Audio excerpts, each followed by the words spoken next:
ഹരേ കൃഷ്ണ. ഇനി നമുക്ക് മൂന്നാമത്തെ ശ്ലോകം നോക്കാം. നാഭിപ്രിയായാമഥമേരുദേവ്യാം ത്വമംശദോ ഭൂഋഷഭാഭിധാനഃ അലോകസാമാന്യഗുണപ്രഭാവപ്രഭാവിതാശേഷജനപ്രമോദഃ. സർവത്ര ഗോവിന്ദനാമസങ്കീർത്തനം ഗോവിന്ദ ഗോവിന്ദ. ഈ ഒരു ശ്ലോകത്തിലാണ് ഭഗവാന്റെ ഋഷഭാവതാരം നടക്കുന്നത്. നോക്കാം. നാഭിപ്രിയായാം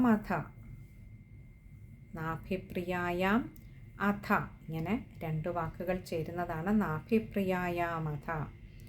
നാഭിപ്രിയായാം, നാഭിയുടെ പ്രിയയായ പ്രിയതമയായിട്ടുള്ള, അഥ എന്ന് പറഞ്ഞാൽ അനന്തരം. അങ്ങനെ ഭഗവാൻ അഗ്നിയിൽ മറഞ്ഞതിന് ശേഷം പിന്നീട് ആ നാഭിയുടെ പ്രിയതമയായിട്ടുള്ള മേരുദേവിയിൽ ത്വം അംശദോ ഭൂഋഷഭാഭിധാനഃ, ത്വം അംശദഃ അഭൂഃ ഋഷഭാഭിധാനഃ. ഇങ്ങനെ ത്വം അംശദഃ അഭൂഃ ഋഷഭാഭിധാനഃ, 4 വാക്കുകൾ ചേരുന്നതാണ് ത്വം അംശദോ ഭൂഋഷഭാഭിധാനഃ. ത്വം എന്ന് പറഞ്ഞാൽ അല്ലയോ ഭഗവാനെ, അങ്ങ് അംശദഃ അംശാവതാരമായിട്ട്, ഭഗവാനെ അവിടുത്തെ തന്നെ അംശമാണ് ഇവിടെ ഋഷഭാവതാരമായിട്ട് വരുന്നത്. അപ്പോൾ അംശമായിട്ട് അഭൂഹു ജനിച്ചു, ഋഷഭാഭിധാനഃ ഋഷഭൻ എന്ന പേരിൽ ഭഗവാനെ അവിടുന്ന് ആ നാഭിയുടെ പ്രിയതമയായിട്ടുള്ള മേരുദേവിയിൽ, നാഭിയുടെയും മേരുദേവിയുടെയും പുത്രനായിട്ട് അവിടുന്ന് അവതരിച്ചുവല്ലോ. അലോക സാമാന്യഗുണപ്രഭാവ പ്രഭാവിതാശേഷജനപ്രമോദഃ. അലോക സാമാന്യ എന്ന് പറഞ്ഞാൽ ലോകസാമാന്യം എന്ന് പറഞ്ഞാൽ ലോകത്തിൽ സർവ്വസാധാരണമായിട്ടുള്ള, സാമാന്യമായിട്ടുള്ളത്. അലോക സാമാന്യ, ലോകത്തിൽ ഒട്ടും തന്നെയും സാധാരണങ്ങളല്ലാത്ത എന്ന് പറഞ്ഞാൽ സാധാരണ നമ്മൾ കാണുന്നതിലും അതിവിശിഷ്ടങ്ങളായിട്ടുള്ള ഉത്തമങ്ങളായിട്ടുള്ള ഗുണപ്രഭാവ, ഗുണങ്ങളാലും പ്രഭാവത്താലും പ്രഭാവിതാശേഷജനപ്രമോദഃ. പ്രഭാവിത, ഭഗവാനെ അവിടുന്ന് ശോഭിച്ചുവല്ലോ. എങ്ങനെ? അശേഷജനപ്രമോദഃ, എല്ലാ ജനങ്ങൾക്കും പ്രമോദഃ സന്തോഷത്തെ, മോദത്തെ പ്രദാനം ചെയ്യുന്നവനായിട്ട് ഭഗവാനെ അവിടുന്ന് അവതരിച്ചുവല്ലോ. അപ്പോൾ നോക്കൂ, ഭഗവാന്റെ അവതാരം, ആ നാഭി എപ്രകാരമാണോ, നാഭി എന്ന രാജാവിൻ്റെ ഒരു സംസ്കാരമുണ്ടായിരുന്നത്, അതിന് ചേരും വിധമാണ് ഇവിടെ നാഭിക്ക് പുത്രനായിട്ട് ആ മേരുദേവിയിൽ ഇവിടെ ഭഗവാൻ ഋഷഭൻ എന്ന പേരിൽ അവതരിച്ചത്. തൻ്റെ ഒരു സ്വാർത്ഥ ലാഭത്തിന് വേണ്ടിയിട്ട്, സ്വാർത്ഥ ചിന്തയിൽ അധിഷ്ഠിതമായിട്ടല്ല ആ ഋഷഭൻ എന്ന പുത്രൻ ഉണ്ടായത്. എങ്ങനെയാ? ആ നാഭിക്ക് ചേരും വിധം തന്നെ ലോകത്തിൽ സർവ്വസാധാരണമല്ലാത്ത വിധത്തിലുള്ള ഗുണങ്ങളാലും പ്രഭാവങ്ങളാലും ശോഭിക്കുന്ന, എല്ലാ ജനങ്ങളെയും സന്തോഷിപ്പിക്കുന്ന വിധത്തിലുള്ള ഒരു സ്വഭാവ സവിശേഷതയുമായി, സംസ്കാരവുമായിട്ടാണ് ആ ഋഷഭൻ എന്ന ഋഷഭാവതാരം ഉണ്ടാകുന്നത്. നാഭി എപ്രകാരമാണോ അപ്രകാരം തന്നെ പുത്രനുമുണ്ടായിരിക്കുന്നു. യഥാപിത തഥാ പുത്ര, അല്ലേ? പിതാവ് എപ്രകാരമാണോ അതേ പ്രകാരത്തിൽ തന്നെ പുത്രനും ഉണ്ടായിരിക്കുന്നു. ഇവിടെ ആ നാഭി എന്ന നാഭി എന്ന രാജാവിൻ്റെ ആ ഒരു ഗുണത്തെ ഒന്നുകൂടി, ആ ഒരു നിസ്വാർത്ഥമായ ഭഗവത് ഭക്തിയുടെ, ഗാഠമായ ഭഗവത് ഭക്തിയുടെ ഒരു നേർചിത്രത്തെ ഒന്നുകൂടി വർണ്ണാഭമാക്കുന്നതാണ് ഋഷഭൻ എന്ന അവതാരത്തിൻ്റെ സ്വഭാവ സവിശേഷതകൾ അഥവാ സംസ്കാരം എന്ന് പറയുന്നത്. അതാണ് ഇവിടെ ഒന്ന് എടുത്തു പറഞ്ഞത്. അങ്ങനെയാണ് ആ ഋഷഭാവതാരം ഉണ്ടായത്. എല്ലാ ജനങ്ങളുടെയും സന്തോഷത്തിന് വേണ്ടി വർത്തിക്കുക, അതൊന്നും സാധാരണക്കാരെ കൊണ്ട് അത്ര എളുപ്പമുള്ള കാര്യമല്ല അല്ലേ. നമുക്ക് പ്രിയപ്പെട്ടവർക്ക് വേണ്ടി നമ്മൾ വർത്തിച്ചേക്കാം, പക്ഷേ എല്ലാ ജനങ്ങളുടെയും സന്തോഷത്തിനായിക്കൊണ്ട് വർത്തിക്കുക എന്ന് പറയുന്നത് തീർത്തും നിസ്വാർത്ഥത ഉള്ളിലുള്ളവർക്ക് മാത്രം കഴിയുന്ന ഒന്നാണ്.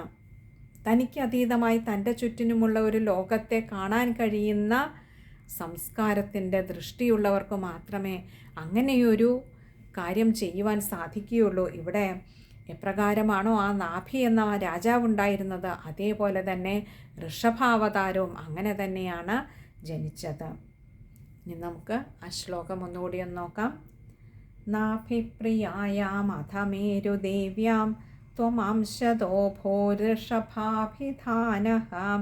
അലോകസാമാന്യഗുണപ്രഭാവ പ്രഭാവിതാശേഷജനപ്രമോദഃ.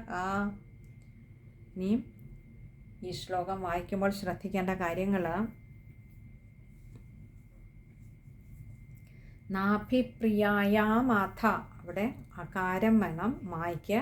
നാഭിപ്രിയായാം അഥ ആണ്, അത് ശ്രദ്ധിച്ച് വായിക്കുക. പിന്നെ അടുത്തത് ത്വമംശതോ ഭോഋഷഭാഭിധാനഃ, അവിടെ വിസർഗമുണ്ട്. തന്നെയല്ല, ത്വമംശതോ ഭോഋഷഭാഭി, രാ റ്, അത് രണ്ടും ചേർത്ത് വായിക്കാൻ തുടക്കക്കാർക്ക് അല്പം പ്രയാസമുണ്ടാകും. എന്നാലും അത് ചേർത്ത് തന്നെ വായിക്കുക.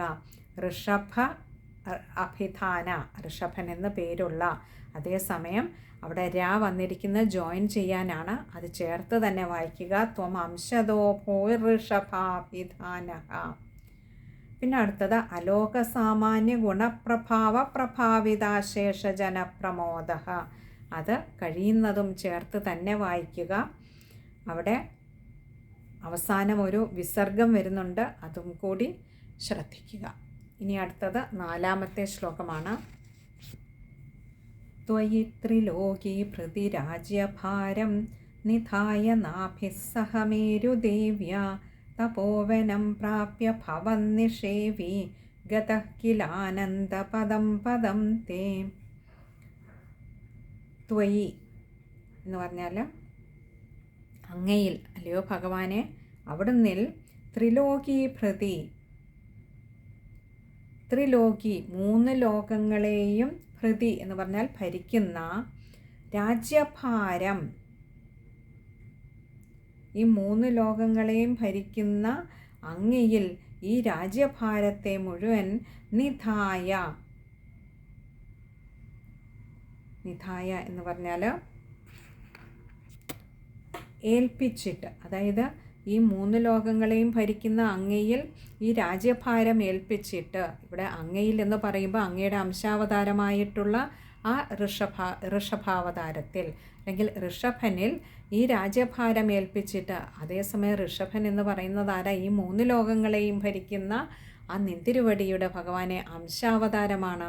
അങ്ങനെയുള്ള ആ ഋഷഭനെയാണ് ഈ രാജ്യഭാരമൊക്കെ ഏൽപ്പിച്ചിട്ട് നാഭി സഹ മേരുദേവ്യ, നാഭി പറഞ്ഞ നാഭി എന്ന രാജാവ്, സഹ കൂടെ, മേരുദേവ്യ മേരുദേവിയോട് കൂടി, തപോവനം തപോവനത്തെ പ്രാപിച്ചു. ഇവിടെ രാജ്യഭാരം മുഴുവൻ തൻ്റെ പുത്രനായിട്ടുള്ള ഋഷഭാവതാരത്തെ ഏൽപ്പിച്ചിട്ട് ഭാര്യയായിട്ടുള്ള മേരുദേവിയോട് കൂടി തപോവനത്തെ പ്രാപിച്ചു, അഥവാ തപസ്സിനായിക്കൊണ്ട് പുറപ്പെട്ടു. ഭവൻ നിഷേവി ഗതഃ കിലാനന്ദപദം പദം തേ. ഭവൻ നിഷേവി, അങ്ങയെ തന്നെ, അല്ലയോ ഭഗവാനെ, അങ്ങയെ തന്നെ, ഗതഃ കിലാനന്ദപദം പദം തേ. ഗതഃ എന്ന് പറഞ്ഞാൽ പോയി എന്നുള്ള അർത്ഥമാണ്. ഇവിടെ പ്രാപിച്ചു എന്നുള്ള ഒരു അർത്ഥത്തെ വേണം കൽപ്പിക്കാൻ. കാരണം കിലാനന്ദപദം, കില ആനന്ദപദമാണ്, അതായത് ആ പരമമായ ആനന്ദപദത്തെ പ്രാപിച്ചുവല്ലോ. പദം തേ, അങ്ങനെ അങ്ങയുടെ തന്നെ ആ പരമമായ പദത്തിലൂടെ ഭഗവാനെ അങ്ങയുടെ തന്നെ പദം തേ, അങ്ങയുടെ തേ, അങ്ങയുടെ ആ പരമമായ ആ പദ്മങ്ങളെ പ്രാപിച്ചുവല്ലോ ഭഗവാനെ.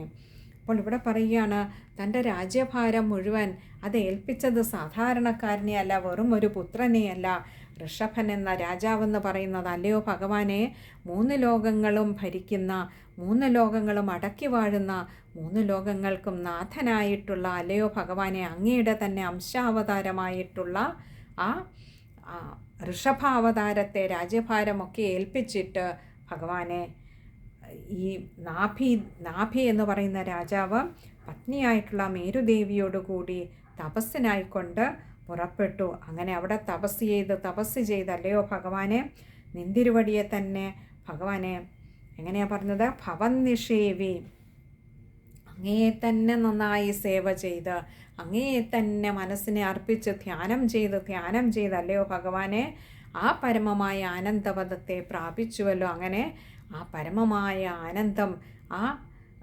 സാന്ദ്രാനുഭവ സ്വരൂപത്തെ നന്നായി അനുഭവിക്കുവാൻ ഭഗവാനെ ആ പത്നിയായിട്ടുള്ള മേരുദേവിക്കും അതേപോലെ തന്നെ ഭഗവാനെ ആ രാജാവിന്, നാഭി എന്ന് പറയുന്ന രാജാവിനും അതിന് കഴിഞ്ഞുവല്ലോ ഭഗവാനെ. അതും അവിടുത്തെ ഒരു കൃപയൊന്നുകൊണ്ട് മാത്രമാണ് അവിടുത്തെ കാണുവാനും അവിടുത്തെ ഒന്ന് ദർശിച്ചുകൊണ്ട് അവിടുത്തെ ആ അനുഗ്രഹത്തെ വാങ്ങിച്ചുകൊണ്ട് അവിടുത്തെ ആ പരമമായ പദത്തെ പ്രാപിക്കാൻ കഴിഞ്ഞുവെന്നുള്ളത് ഭഗവാനെ കാരുണ്യമൂർത്തിയായിട്ടുള്ള അവിടുത്തെ ഒരു അനുഗ്രഹമാണ്.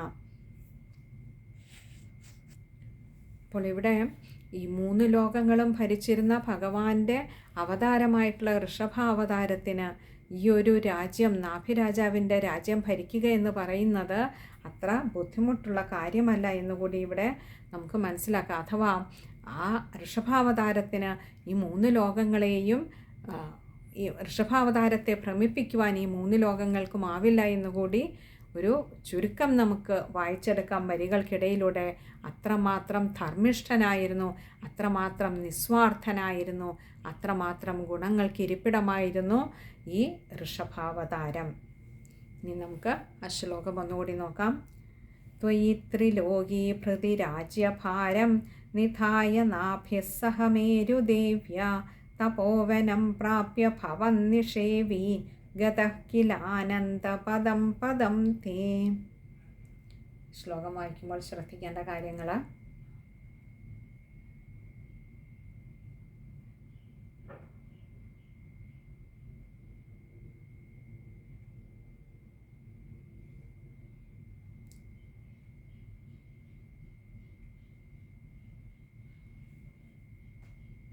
ഇവിടെ ഗതഃ കിലാനന്ദപദം, ഗതഃ കില ആനന്ദപദമാണ്. അതുപോലെ തന്നെ രണ്ടാമത്തെ വരിയിൽ നാഭിഃ സഹ, അവിടെ ഒരു വിസർഗമുണ്ട്. ബാക്കിയൊക്കെ എളുപ്പമുള്ള പദങ്ങളായിട്ടാണ് തോന്നുന്നത്, വായിക്കാൻ ബുദ്ധിമുട്ട് കാണില്ല എന്ന് കരുതുന്നു. ബാക്കി നമുക്ക് 5ാമത്തെ ശ്ലോകം മുതൽ അടുത്ത സത്സംഗത്തിൽ കാണാമെന്ന് കരുതുന്നു. ഹരേ കൃഷ്ണ.